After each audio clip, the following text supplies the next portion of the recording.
If we are able to organize, I see us there. But if we are not, obviously, they will just have. And don't forget, Nigerians now do not vote for political party again. They vote for individual. They now see beyond politics, political party. They want to vote for people they feel that there's hope for what the Nigerian that they want. So for me, the trend that we saw in Edo, also seeing such a trend in the 2023 election, where it's all about individual, not just political party.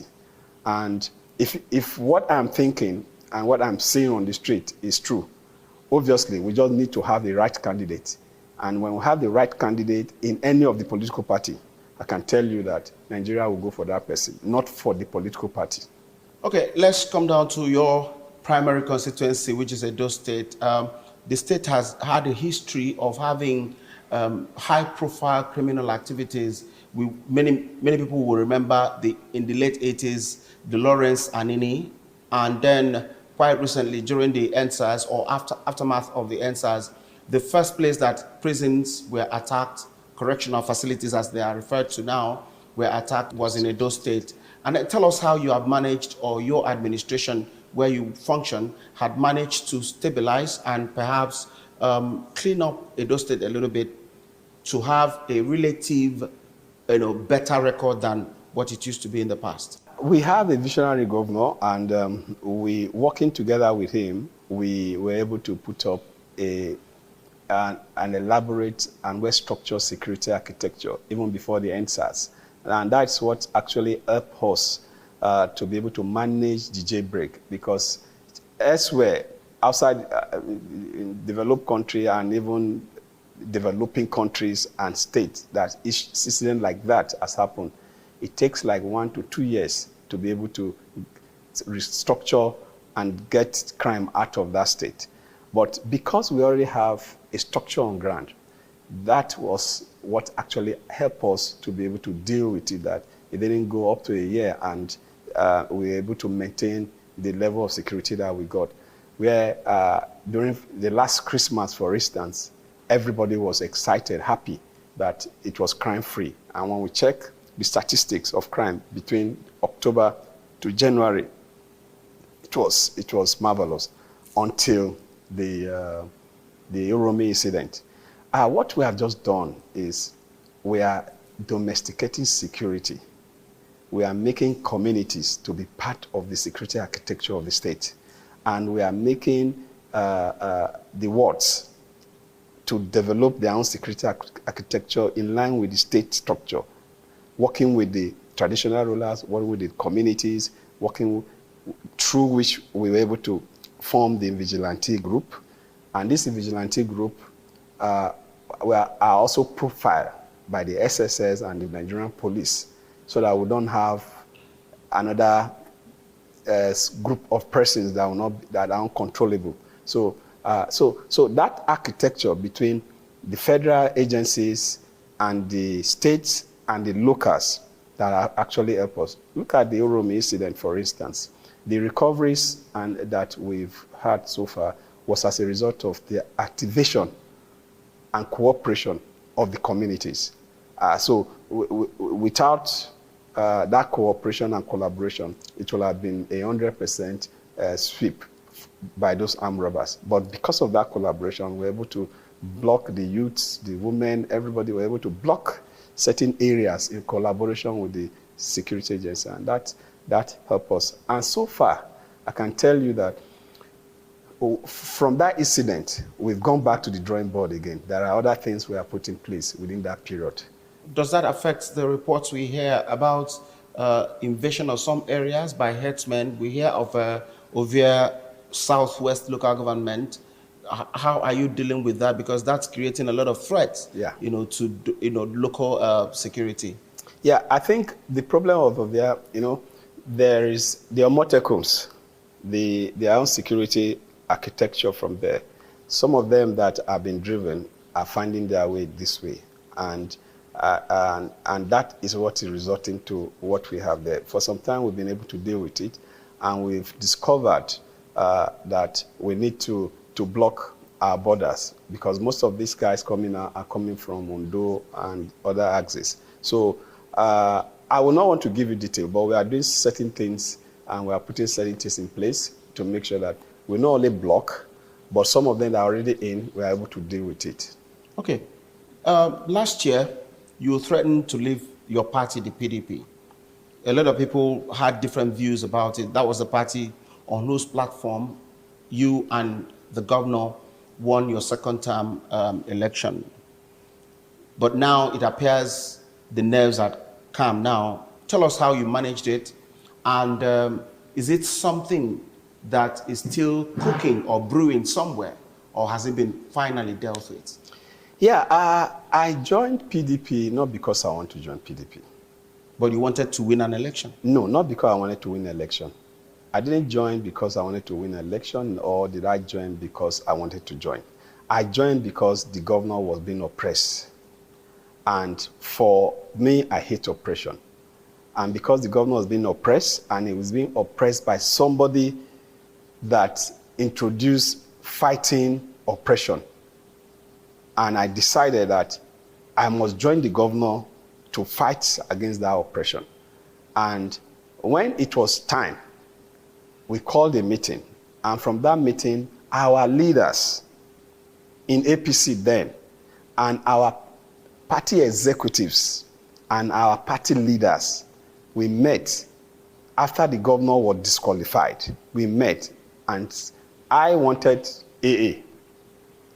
But they said, no, we should not go to AA, that we should go to PDP. So the decision to go to PDP was actually by the then APC state executive and ward executive and the party leaders.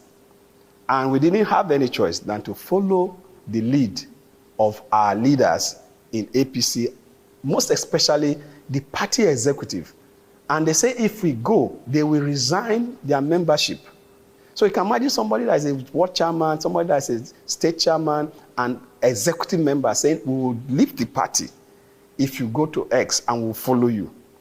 So based on that, we waited for the governor's decision, because he is the one that was being oppressed.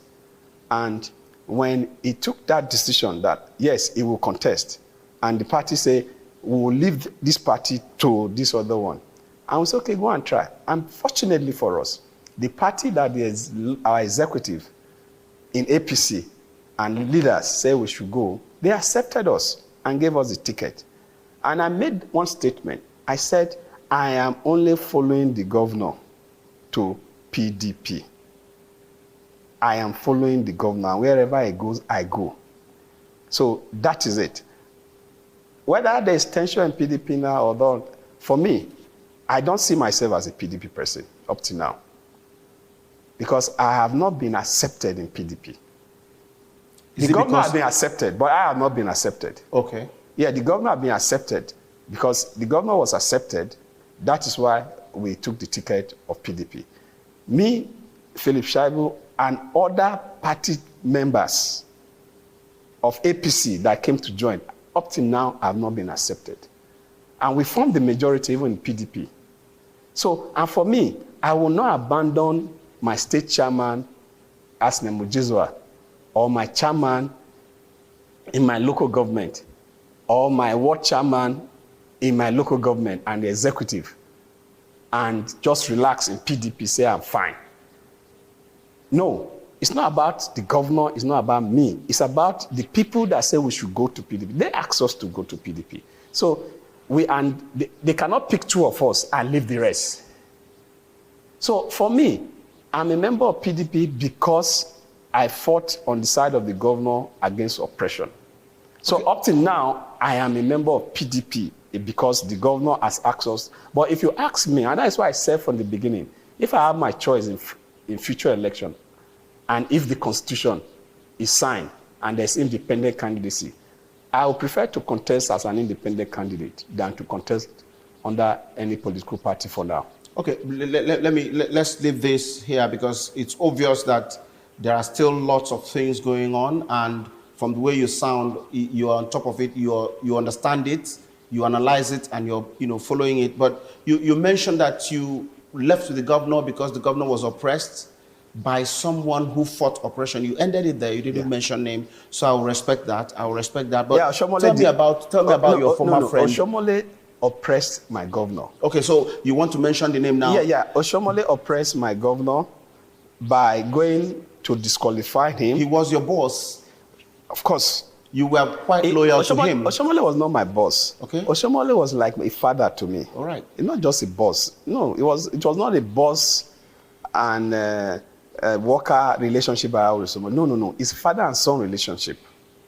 And he taught me. Will it be right to say you betrayed him? No. He taught me. You see, the Bible says, teach your children the way of the Lord, so that when they grow up, they will abide and they will do those things. Oshiomhole taught me how to stand as a man and fight oppression. And when he was teaching me those lessons, he never attached any name to it. He said, anybody that stand on your way or oppress anybody, the man in you should be out to fight against such oppression. And unfortunately, what we fought on his side against the late Chief Aneni, and we succeeded, is what he now wanted to do to my governor. And I have to fight. So it's purely based on principle? It's principle. Okay. I have no problem. Oshiomhole is still my father. Okay. And recently, I announced it publicly that I see my father. But it's just that he was trying to oppress somebody and I didn't. And he taught you how to resist oppression.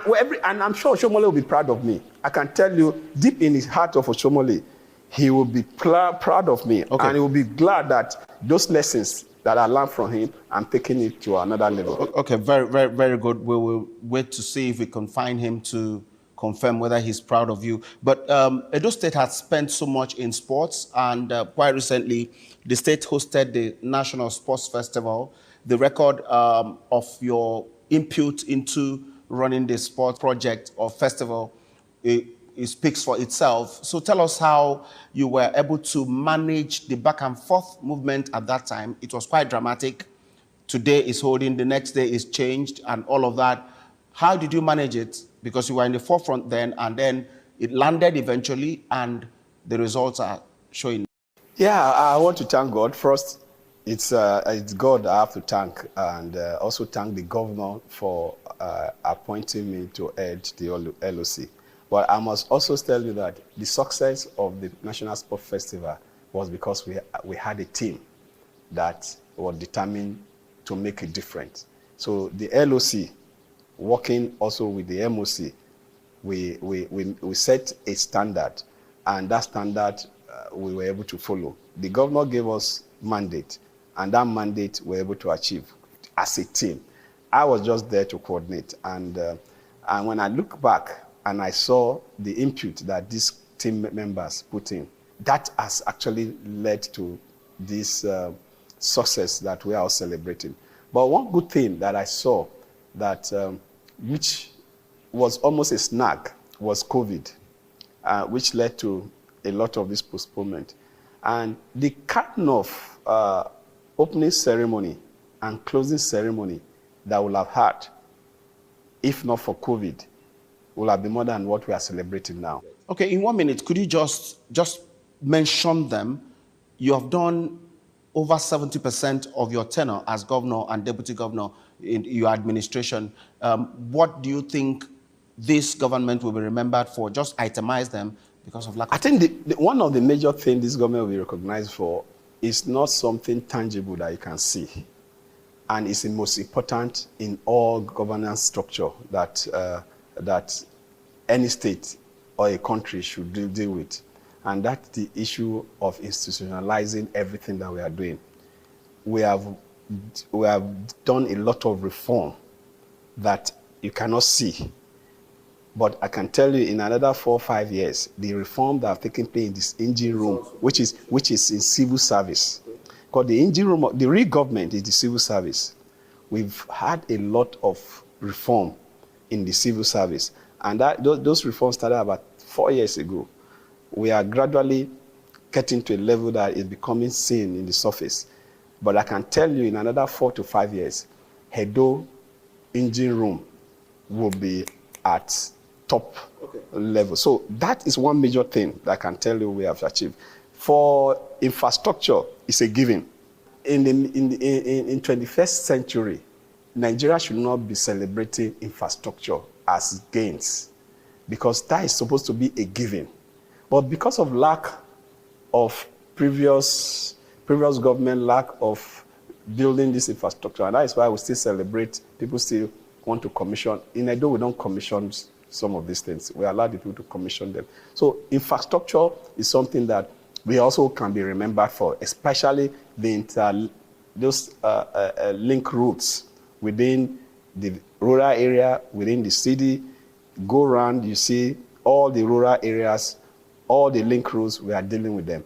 And we do not build infrastructure for building's sake. We build infrastructure for a purpose. Okay, we may not have so much time.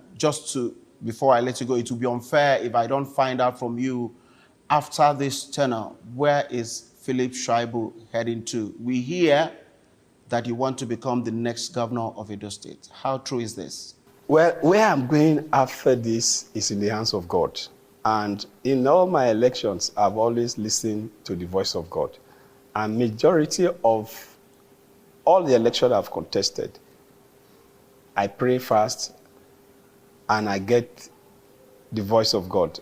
And don't forget that the voice of the people at all times is the voice of God. Have they started speaking No, now? I think for now, we are all discussing electoral reform, we are all discussing constitution, we are all discussing whether we are still a member of PDP or not. We are still in that stage. So until we are sure we are a member of PDP, to now start working, to now know how to work in PDP to achieve result, because general elections are coming. So until those things are done, and that is when we'll now start knowing whether we can now start the other level. But I can tell you that whether I'm going to contest an election, yes, I'm going to contest an election. But which of the elections, whether it's governor, senate, or even the presidency, I can tell you I don't know yet. Okay. But one thing you should know is that I will still contest an election. Okay. Thank you so much, Philip Shaibu, the Deputy Governor of Edo State. Please share and invite your friends and family to watch this video. Do not forget to subscribe to our YouTube channels and like and follow our Facebook page, People's Freedoms Movement. #.